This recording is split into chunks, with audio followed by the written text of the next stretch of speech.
Welcome to County Portal, your simple source for local government services and public records. Let's get started. Today we're breaking down a term you'll hear a lot in Texas politics, the uniform election. So, what is it?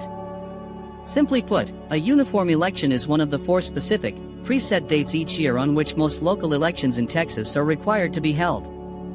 The state created this system to bring order to the chaos of potentially hundreds of different election days across thousands of local government entities. Instead of your city holding an election in March, your school district in April, and your water district in June, Texas law consolidates them to make things more predictable, efficient, and less costly for taxpayers. The two most common and widely used uniform election dates are the first Saturday in May and the first Tuesday after the first Monday in November. There are two other potential dates, one in May for runoffs and one in August for emergencies, but May and November are the big ones you need to know. What you vote on during these elections is what makes them so important.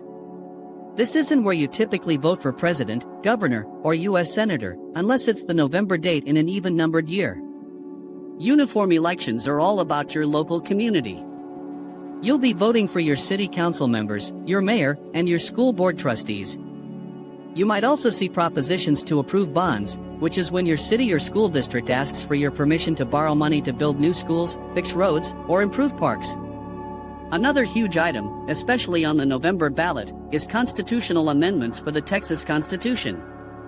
Now, that November date can be a little confusing. In an even-numbered year, like 2024 or 2028, the uniform election date is the same as the big general election. So on your ballot, you'll see candidates for president and Congress right alongside your local bond issues and state constitutional amendments. But in an odd-numbered year, like 2025 or 2027, that November election will only have those local and state items. The May election, however, is always focused strictly on these local races. The reason you should care about this is simple: these local elections have the most direct impact on your daily life. The people you elect to the school board influence your kids' education and your property tax bill.